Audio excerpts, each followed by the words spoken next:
Friends, welcome back to Ratna life style. ముందుగా ఈరోజు గోంగూర రోటి పచ్చడి ఎలా చేసుకోవాలో చూద్దాం ఫ్రెండ్స్.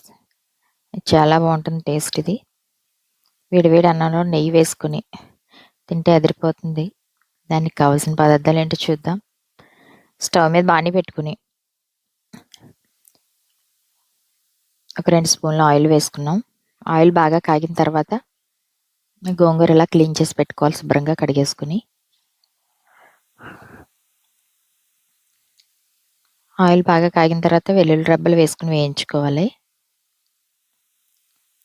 అవి కొంచెం వేగిన తర్వాత ఒక 2 స్పూన్లు వేరుశనగ గుళ్ళు, 1 స్పూన్ మినపప్పు, 1 స్పూన్ పచ్చి శనగపప్పు కూడా వేసుకుని వేయించుకోవాలి ఫ్రెండ్స్.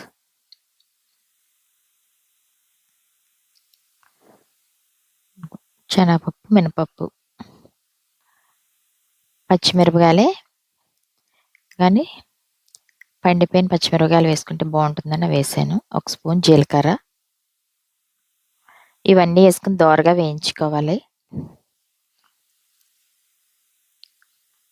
ఒక 1/2 టీ స్పూన్ ధనియాలు కూడా వేసుకున్నాం. ఇది పుల్లగా ఉండదన్నమాట, మామూలు గోంగూర అనమాట. ఇది మంచి గోంగూర అంటారు దీన్ని.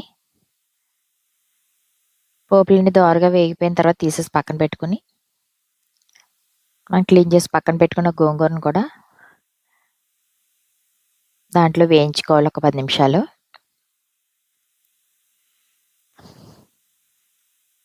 ఇలా వేయించేసుకున్న తర్వాత దాంట్లోనే టేస్ట్ తగ్గ సాల్ట్ వేసుకోవాలి. సాల్ట్ వేసుకుని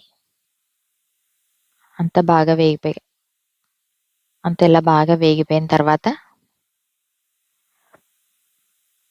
తీసేసుకుని పోపులు చల్లారిన తర్వాత ఇలా వేసుకుని కొంచెం ఇలా చింతపండు వేసుకొని పోపులు ఒకసారి మిక్సీ బరకగా పట్టుకొని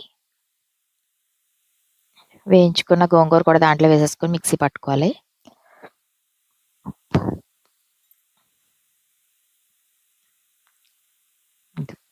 పచ్చడి రెడీ అయిపోయిందన్నమాట. గోంగూర పచ్చడి రెడీ అయిపోయింది ఫ్రెండ్స్.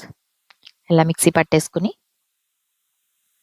కొంచెం పోపు పెట్టుకోవాలి. ఒక 2 స్పూన్ల ఆయిల్ వేసుకుని కొంచెం మినపప్పు, ఆవాలు, జీలకర్ర, ఎండుమిర్చి, కరివేపాకు వేసుకుని లైట్గా ఇలా దోరగా వేగిన తర్వాత పోపు ఒక చిటికెడు ఇంగు కూడా వేసుకుంటే టేస్ట్ బాగుంటుందన్నమాట. ఇంగు కూడా వేసేసుకుని పోపు పెట్టుకొని